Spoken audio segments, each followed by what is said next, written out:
What if I told you that scientists just discovered something extraordinary? A discovery that's so surprising, it's changing how we think about cells, the mitochondria, the energy packets in your cells, and therefore, because your body's made of cells, the way we think about your health.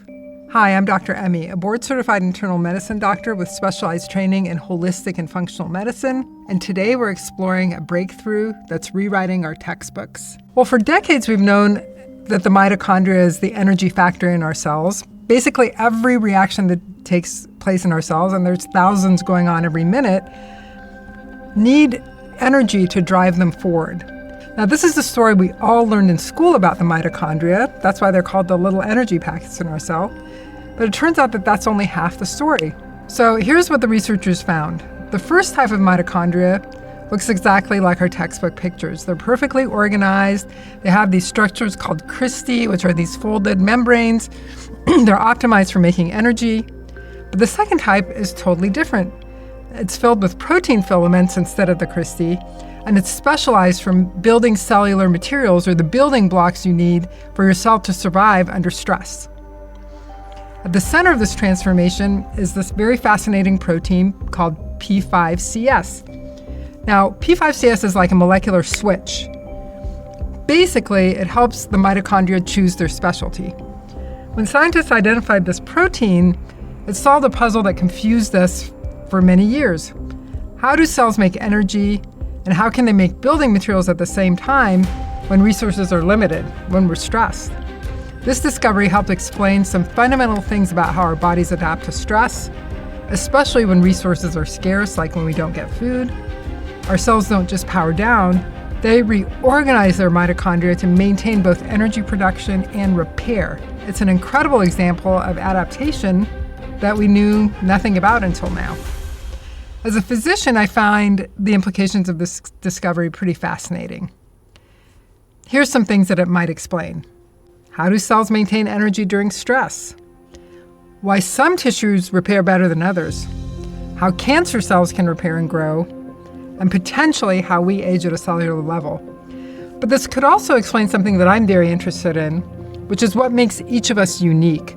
Why is it that some of us feel more energetic than others? Some of us feel more energetic at some time than others. Some of us recover differently than exercise than others. Some people can just keep going while others of us need recovery days. Why some of us experience varying levels of fatigue, and why we age at different rates. Having these switches in our cell can actually explain some of these differences in energy pretty well. So while more research is needed, this understanding is actually inspiring some new approaches to supporting our cellular health. Here's some of the specific steps you can take to support your mitochondrial health based on this new research. I'm going to go through 4 different ways that you can do this. The first is an exercise protocol. The exercises that can be really helpful here are high-intensity interval training, 2 to 3 times a week. Another acronym for this is HIIT, or HIIT training. Strength training, 2 to 3 times a week. So you would alternate between the high-intensity interval training and the strength training. And then active recovery, which is walking for 30 plus minutes on the off days. Now, I actually differ with just walking on your off days, because there's some really interesting studies from the University of Texas showing that you burn fat differently and respond to exercise by burning fat differently if you have a good basal step rate. So there are these studies done that showed if you walked 8,500 steps a day every day, your HIIT training and your strength training would actually pay off a lot more. So I don't advocate walking only 30 plus minutes a week, although that's what some of the literature on mitochondrial recovery talks about on the off days when you're not doing HIIT training or strength training. I really advocate walking as a baseline activity and taking like exercise snack breaks to get yourself up to those 8,500 steps on days that you're busy. So exercise is our pillar number 1. What else can we do? Well, nutrition is really important. Of course, avoiding junk food and processed foods, and seed oils is something that we've talked about. But another thing that really helps with mitochondrial health is time-restricted eating. Now, that's eating in about an 8 to 10 hour window and then fasting for 12 to 14 hours. And that's good for most people. However, there's a small subset of us that have a gene called ADCY5. If you have a bad copy of this gene, you can actually spike your blood sugar when you fast. So for people who have this gene, I actually advocate something called fast mimicking. With fast mimicking, you just eat 0-calorie foods and kind of fool your body into thinking you're not fasting, when really from a calorie standpoint you are. So some of these thrifty genes that helped us survive when our ancestors didn't have a lot to eat can actually kind of backfire when we fast now. If you have one of these thrifty genes like ADCY5, I advocate eating things like cucumbers and celery in your quote fasting window, because this will fool your body into thinking you still have food, but give you all the calorie restriction benefits that really help the mitochondria. So it's a little bit of a tweak or a loophole that we use. The third thing is stress management. So, thinking about imagery in nature, imagery that calms you, daily meditation or deep breathing 10 to 15 minutes a day. I actually really love a technique called emotional freedom technique or tapping, because it's sort of a meditation that doesn't require you to really divorce yourself from your mind. It's ritualistic, and it uses acupressure to get you into that meditative state. It has a mantra that talks about self-love. So for those of us who aren't really great meditators, like myself, tapping is one way to go that really helps manage stress. Regular exposure to natural light during the day is really important for hitting our circadian clock. It really turns out that our mitochondrial health is dependent on that. And then keeping a consistent sleep schedule. So these are all the lifestyle sorts of things that you can do. So exercise, nutritional timing and fasting, stress management. And then the fourth thing is evidence-based supplements. So these are supplements that have been researched to help the mitochondria. And what's really important to understand about these supplements is that they sort of work together in concert. They each have roles in the mitochondria, but they also have roles when it comes to one another. So the one that's best known for mitochondrial health or helping the energy packets in your cell is Coenzyme Q10. Dosage is about 100 to 200 milligrams a day.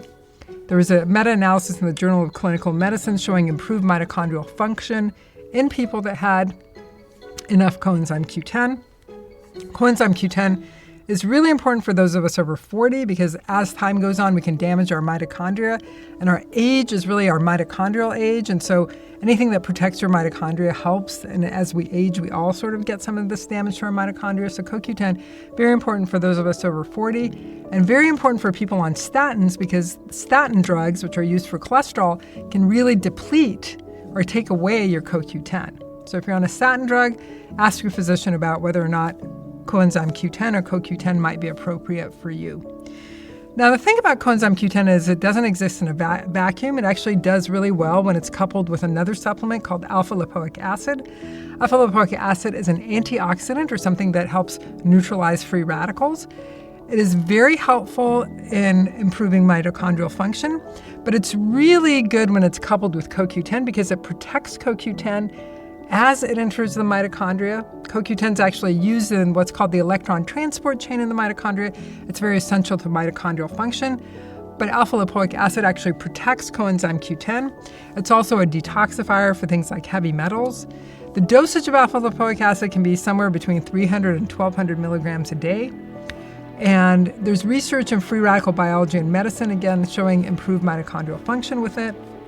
Now, both coenzyme Q10 and alpha-lipoic acid do really well with an addition of something called acetyl L-Carnitine.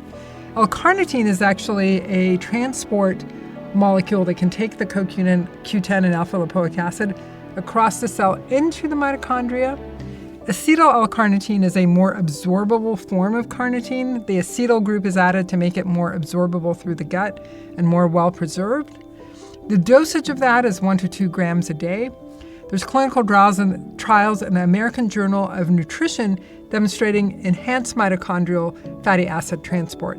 There's clinical trials in the American Journal of Nutrition demonstrating enhanced mitochondrial fatty acid transport when you use L-carnitine. It's best for active adults, it's best for those who have fatigue, but it's also best when you're taking coenzyme Q10 and alpha-lipoic acid to make those two work really well together. The fourth supplement that I really like for the mitochondria is phosphatidylserine. Phosphatidylserine is an essential part of the membrane or the covering of the mitochondria. And so coupled with these other 3 supplements, it really helps to preserve mitochondrial function. So usually when I recommend a supplement to people, I recommend that they get something that has all of these in it so that they work in concert together. If you're going to bother taking a supplement, have it have everything you need for the mitochondria. So those are the 4 that I recommend there. Now, there's other recommendations that I have for everyone over the age of 40 based on studies on what impacts mitochondrial function and your cellular energy production. For patients over 40 specifically, strength training is best first thing in the morning. Protein intake of 1 to 2 grams per kilogram of ideal body weight. Now, whether you should have 1 gram of protein per kilogram of ideal body weight or 2 grams of protein per kilogram of ideal body weight really depends on your genetics. And it actually has to do with a gene called FTO. This is kind of the protein regulator, as I like to call it. If you have a TT variant of the FTO, which is the non-familial obesity variant of the FTO gene, you actually do best with a balanced diet that has about 1 gram of protein per kilogram of ideal body weight. So you do well with combining protein with carbs and some fat. If you have the AT or the AA variant of the FTO gene, which is the familial obesity variant of this gene, you actually really need to ramp up your protein in order to feel satisfied, in order to have a good chance of having a good body composition. And those are people that really need the 2 grams per kilogram of ideal body weight. Of course, the supplements we talked about, particularly if you're on statin drugs, speak to your doctor about whether these supplements might be appropriate for you. And then regular sleep schedule of 7 to 8 hours a night. Research shows that these factors become increasingly important as we age, and it might be one differentiating factor between why some people age really well and why some people seem to age really badly. So remember, this isn't about quick fixes or miracle cures. It's really about understanding and supporting your body's incredible cellular machinery. And these studies show it's a lot more incredible than we thought. It's a lot more adaptable than we thought. And we didn't know the mechanisms of why these things happen for us.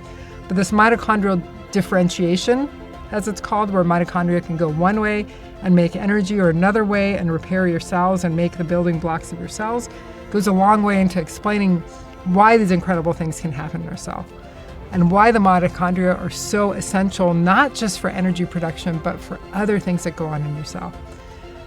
Supplements can help, but of course you have to take a comprehensive approach to your health that includes diet, exercise, sleep, and supplementation.